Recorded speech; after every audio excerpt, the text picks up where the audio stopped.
Hello, Councilman. You're on the air. Councilmember Cosarelli? Here. Kennedy? Yes. Rovell? Here. Strumelberg? Yes. Mayor Kimball? Yes. Pledge allegiance. Pledge allegiance to the flag of the United States of America and to the republic for which it stands, one nation, under God, indivisible, with liberty and justice for all. Approval minutes. There are no minutes at this time, Mayor. Okay, we're gonna take, on the consent agenda, we're gonna go out of order here. On the consent agenda, temporary, Maybe you want to do the whole consent agenda? Doesn't matter. No, just that one. All right. Just All right. Make a motion to move the consent agenda for the emergency resolution to extend the 2018 temporary budget. second. Clerk call roll. Councilmember Cosarelli? Yes. Kennedy? Yes. Rovell? Yes. Strumelberg? Yes. Mayor Kimball? Yes. Okay. Thank you, Steve. Thank you, Councilman. Thank you. Okay, you guys have a good day. Report of the manager. Yes. We replaced 20-foot of 12-inch sewer main on Watchung Avenue going towards the city of Newark. It was we had to retain the services of an outside contractor because it was approximately 20 feet deep, and that has in fact been accomplished.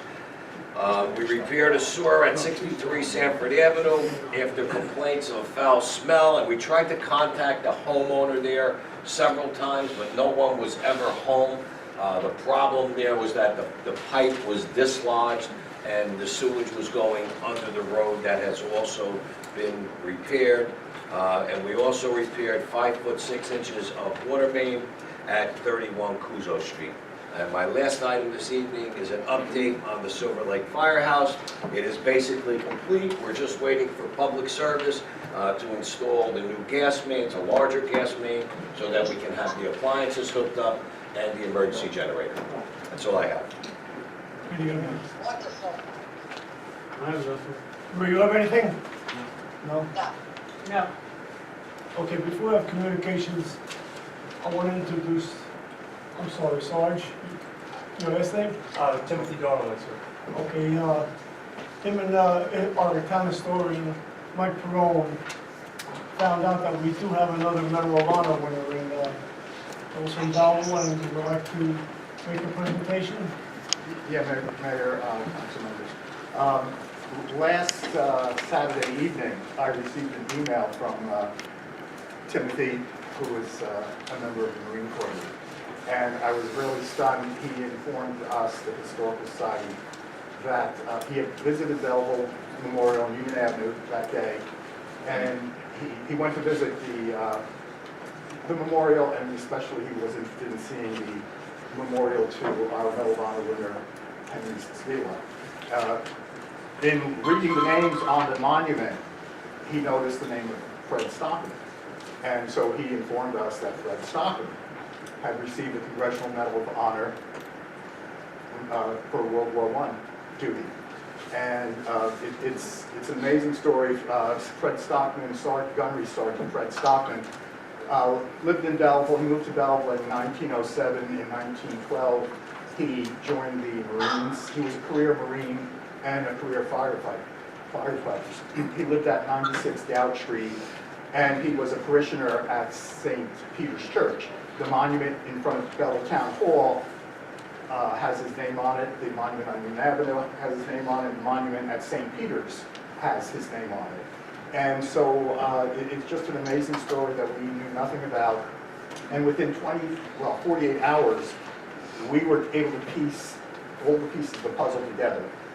It was quite a job, but we pieced everything, his whole history together. And World War II, a destroyer was named in his honor. And today, the U.S. Navy has a ship named in his honor. So I'd like to introduce Timothy Darling from the Marine Corps League, and he's also a member of the Congressional Medal of Honor Historical Society. Sir? Yes, I came by the town, I was at a birthday party, and I wanted to see the monument to PFC Sevilla. when I saw Gunny Stockham's name, I was kind of shaken a little bit because I walk past that monument every day of my life. I grew up on Linden Avenue and never saw it, never understood who he was. I wrote his biography several years ago, and I thought I knew everything about him. So I thought. Missed one big piece, the fact that he and I not only shared the Eagle Grove and Anchor, but we also share our hometown. I'm doing some research. Gunny Stockham was involved in the Battle of Belleville. During that battle, the Germans got their butts beat a little bit by our Marines, and they started calling us Typhohunden, which is called Devil Dogs, and that's what we all call ourselves today. Gunny Stockham was one of the original Devil Dogs. He and his men were trapped in a gas attack. He went back and forth into the gas, getting all his men out. When he found one of his men choking from the poison gas, he removed his own gas mask, placed it over this private's face, and then inhaled a fatal dose of gas, and it took him over a week to pass away. He was originally buried in Belleville at the cemetery there in France. He was brought home by, I assume, by his in-laws and buried in Union at the Hollywood Cemetery. As Michael said, he's had two ships named after him. The American Legion post in St. Louis, Missouri, was named after him in 1919. He did not receive the Medal of Honor until all his men gathered together and wrangled Congress to please to put forward an act of Congress. They did so in 1939. The Commandant of the Marine Corps in 1948 was his platoon commander, and he had said that no man ever showed more disdain for danger and more heroism. And Private Cale, Corporal Cale, who served with him, said that Gunny Stockham did more to raise the morale of his Marines than anyone in any positions higher than his. So I was, by a very chance thing, I was able to see this, get a hold of Michael, and he ran with it. And I'm extremely proud to have done something to help bring our local hero home. Thanks, sir. Sir, and I'm glad, first thank you for your service. Sure. And what we will do, naturally we're not going to put up another monument, but we'll add a plaque with his name on it. That he was a Medal of Honor winner from Belleville, and what years he served, and Outstanding. Thanks, sir. I believe that's not enough, but that's all we could do. It's very great. As a Marine, I'm very grateful. Thank you, sir. Okay? And I'm sure none of the council will not support that. Mike, thank you for your Thank looking you. into your dedication, and again, thank you for your bringing it to our attention. Sir. Thank you.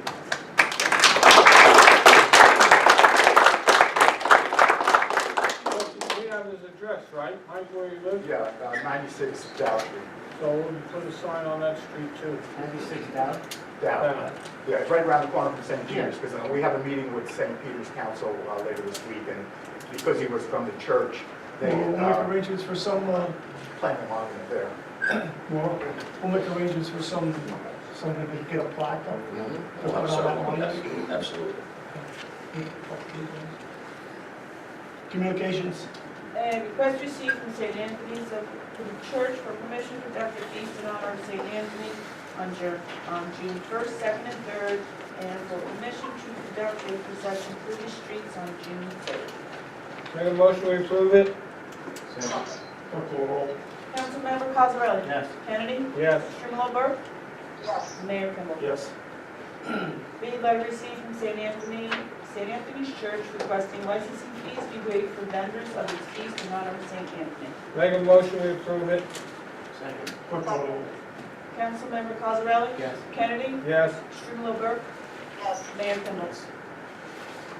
And C, request received from Belleville Football Parents and Friends Association to conduct tag days at various locations on June 23rd, 24th, and July 14th and 15th. Make a motion we approve it? Second. Councilmember Cosarelli? Yes. Kennedy? Yes. Strumelob? yes, Mayor Kimball? Make a motion we open up public participation? Councilmember Cosarelli? Yes. Kennedy? Yes. Strumelberg? yes, Mayor Kimball? Yes. Anybody want to speak? Just in time, Ben, we're ready to close that. At the last meeting, I asked what was going on in Nanina's with the gates and the paving, and Mr. Tucci responded that Nanina's lawyers had researched deeds back in the 1700s and found out it was their property. Well, I got 35 years of records here. One of them is just a few years ago, July 23rd, 2015, they advertised in the paper to vacate and sell that piece of property, and it goes on to say it's Mill Street, it gives all the dimensions, 50 feet by 507th Street, the town no longer needs it, it was town property. When the hearing came up on that, I brought to the attention that there was a flaw in the lot and block number. It said it was block 3101, lots 1, 2, 3, and 4. I had gone to the assessor's office. Turns out this was a block and a half away on Smallwood. There were 4 one-family homes on there. The good attorney, Mr. Murphy, says, oh, he looked at it, and you guys tabled it. About 6, 7 months later, I asked what was going on with it, and Mr. Murphy says, we're waiting for the appraisal to come through. I said, well, I bought a lot of property, I get appraisal done in 2 or 3 days or a week. Why is this 7, 8 months? So this was town property. But anyway, a lot of these, I got 35 years of documents. This is one submitted by Mr. Murillo, bid in 2001, bid for lease of real property. The following bid is submitted for lease of real property owned by the Township of Belleville and identified as 120 Franklin Avenue, and signed by Mr. Joseph Murillo. So he knew, and his lawyer signed it and all that. They knew it was town property. And, you know, selection, I don't want to bore you with all the rest of it, but maybe you're not aware, Mr. Tucci, over the years, been 3 times I had to go to the state attorney general and state police investigator, and I was correct. I don't want to do it again. So please, in writing, I'd like you to document how this is not town property. And you can count on my 35 years of records that show it's town property. And can you answer me? I think we have our attorneys. Yeah, well, look, this was not my decision or the decision of the governing body.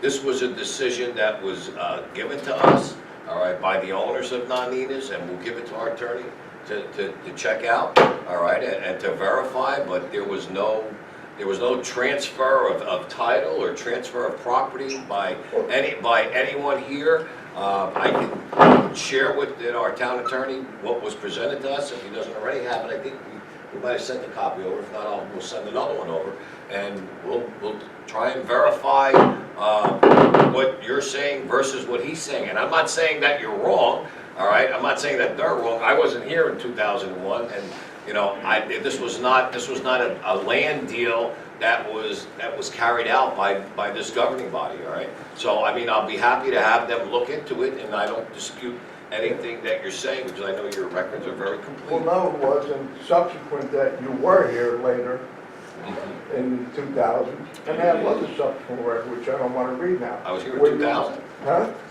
In the early 2000s. Right. Right. Right. And there are other Vinny, I'm not disagreeing that there's been several inquiries, there's been an appraisal of this and everything else, but this was all prior to this information being presented to us. So we will have it verified whether or not it's correct, and if it's not, we will correct it. Well, it seems inconceivable that you just take the word of a citizen and you say the council and you and the town manager and the attorney has nothing to do with it. We're taking the word of the citizen that says town property is my property.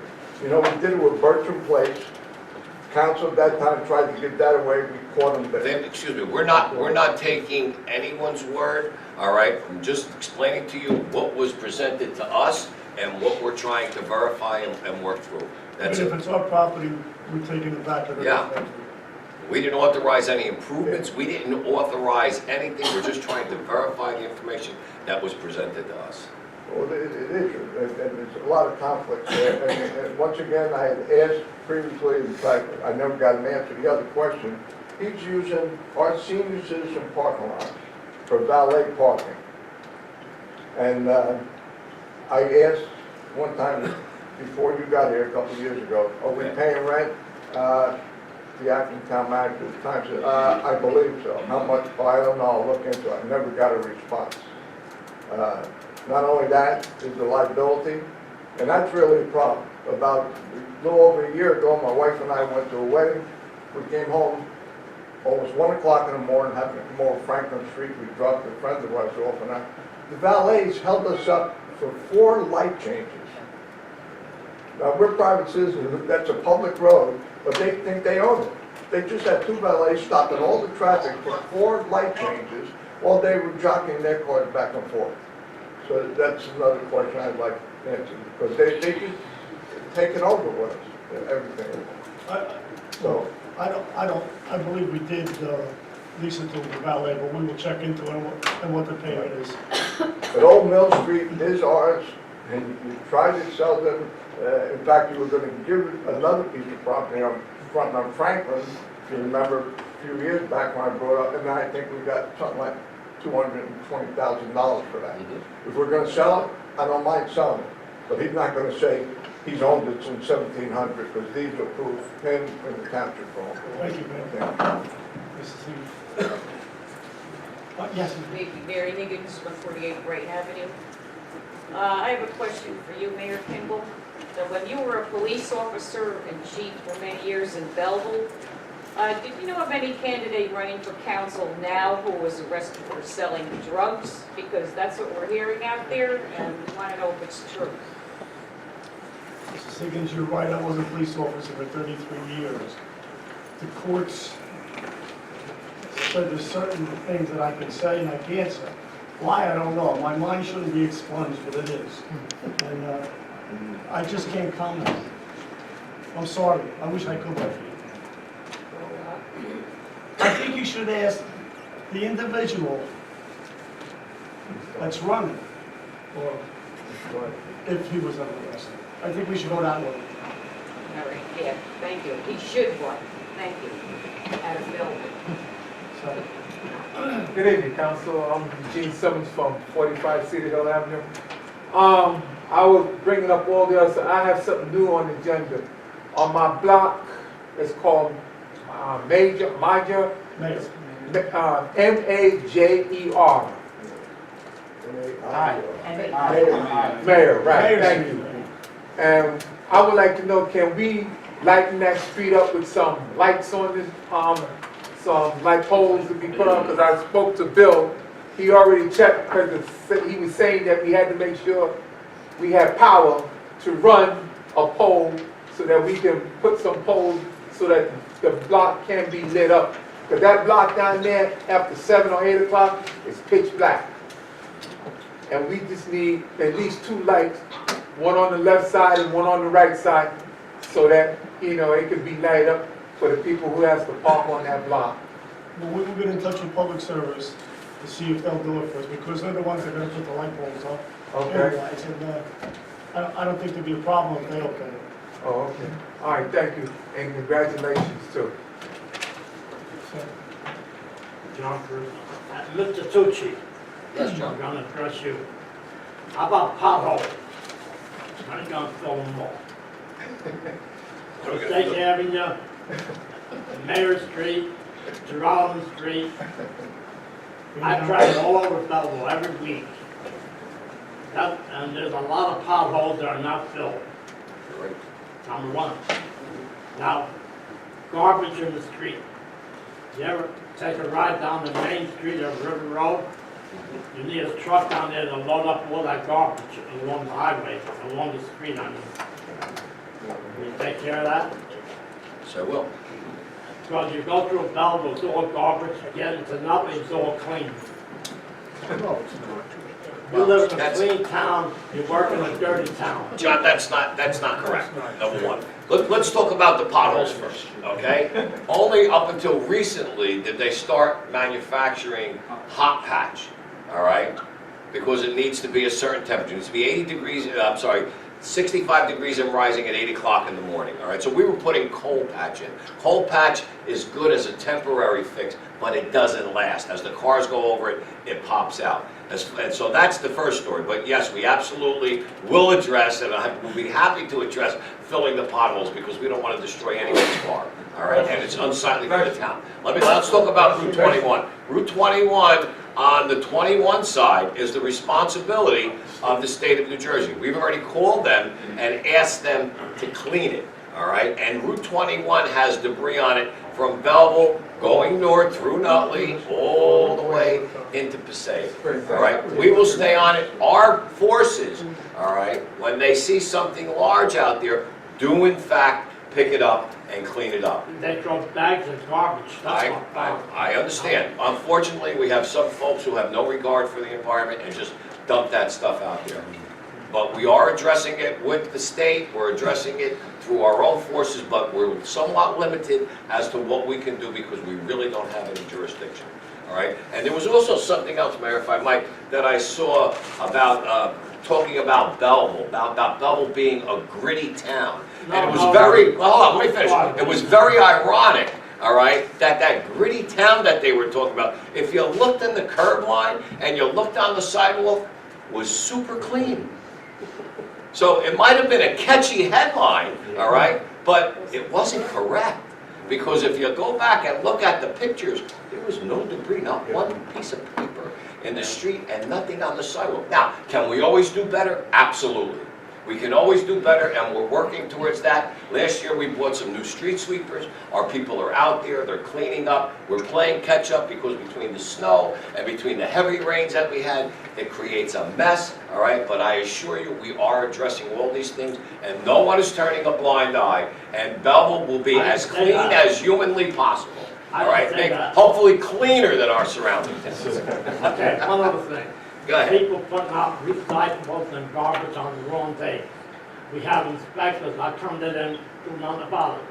Well, our inspectors are out all the time, and they're always issuing warnings, and A lot of people unfortunately, in do some that. instances, summonses. But if you have some specific addresses, I'll be happy. Tom Garamalin's here, Tommy's out there during the week, and even on the weekends, we'll be happy to go take a look and do what we need to do to make sure to get them out on the right days. Okay, now, one other question. When are you gonna do Mount Pleasant Avenue? Do what, repave Mount Pleasant Avenue? 2 years ago, I've been told by many people in here Right. that Mount Pleasant Avenue is gonna be repaved. It hasn't been done yet. Well, we haven't finished the You told me it's on the seven, list. we haven't, it is on the list. We haven't finished the 2017 street program, all right? We just awarded the 2018, so we're hoping, weather permitting, that we're gonna be starting 3 weeks to a month. Is So, it done shortly? 3 weeks to a month, you know, where we're. If we give you a time, then we're in trouble. Yeah, because then you're gonna come back and say, you know, you told me you were gonna do this in 3 weeks, and we're 3.5 weeks. So, yes, it's on the list, we will get it done. You're welcome. Anyone else? Make a motion, close public. Almost, Jeff. Sorry, yeah. I You're didn't know if there was right. anyone else.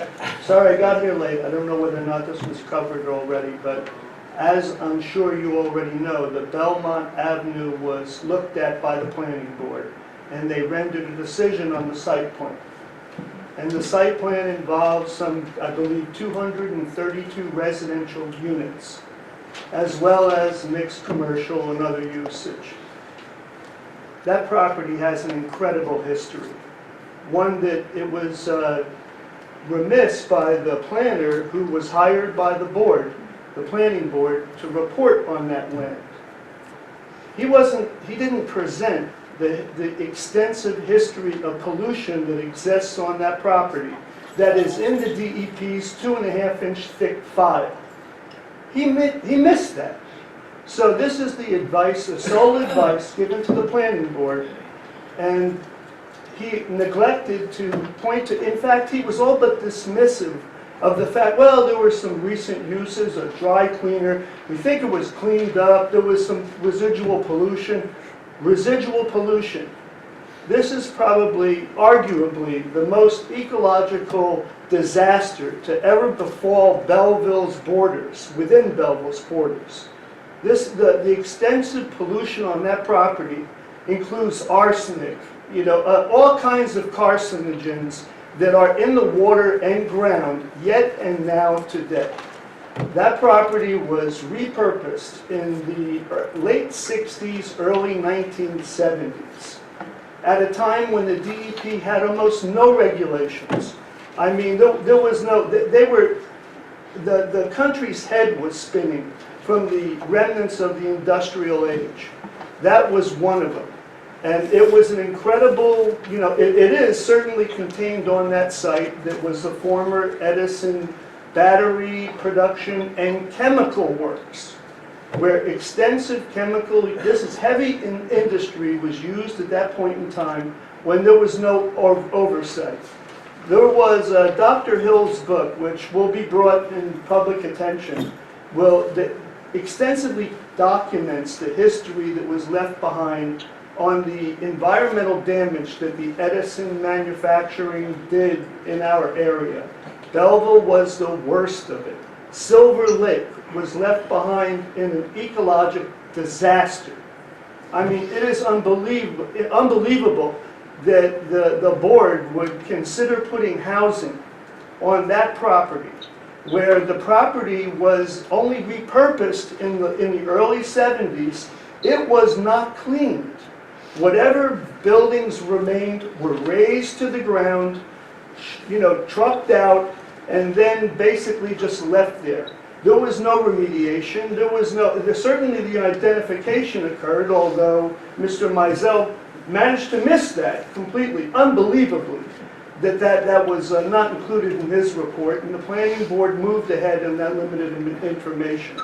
And now we're entertaining the developer who is seeking to put housing and other mixed use, and certainly it qualifies for, the fact that the light rail is there. That's very nice and well and good for the area. But the fact of the matter is, that property should never be considered as residential to be used. In fact, there was an extensive report requisitioned by the Christie administration for the legislature of New Jersey, the Boxer report, which specifically points to the fact that industrial land should not be repurposed for residential use, and certainly not use taxpayer money in the form of tax abatements or pilot programs. Something I said? But it's, the fact of the matter is that this is a really an unbelievable that the council, nobody is arguing whether or not the property is in need of redevelopment. The point is, who's going to pay for it and how is it going to be done? The Kitty property has, those people put $5.5 million into cleaning that former industrially abused property by Walter Kitty. They bought it for tire distribution. They cleaned their property.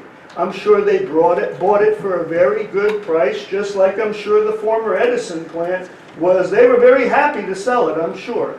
And so, but now the laws have changed and the DEP... And I don't mean to stop you, but if there's any development going to go on here, residential, no matter what it is, it's going to be... The DEP's going to have to come in and okay that. They're going to have to give them a clear plan. Well, no, not necessarily, no. In the LEP, what's it? The ground rehabilitation youth specialist that's hired by the state.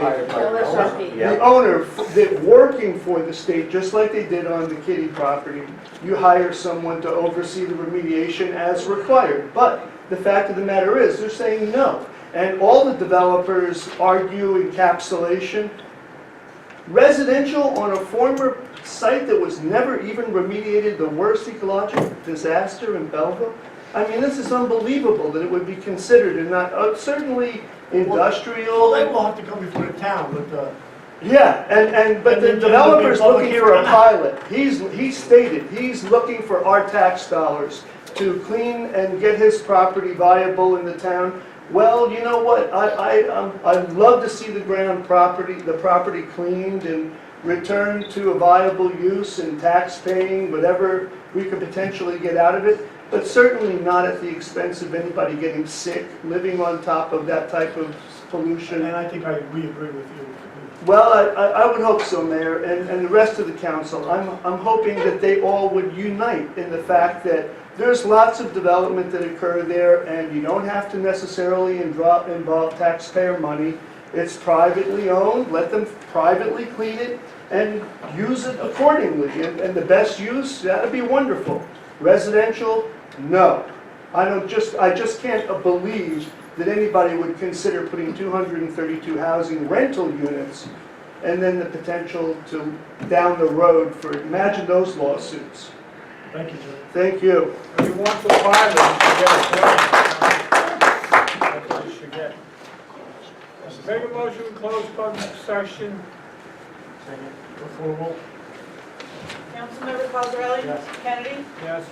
Strumelberg? I can't hear now. Ah, Marie. We're closing public participation. Mayor Kimball?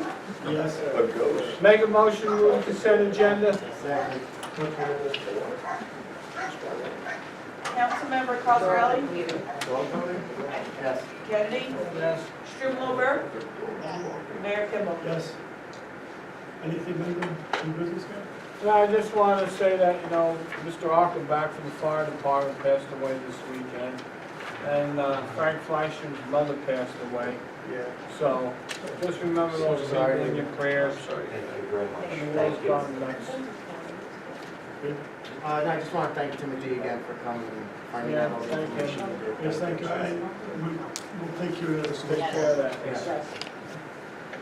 You, motion adjourned? Make a motion to adjourn. Thank you, Marie. Thank you, Marie. We did. Have a good night. Wait, you're,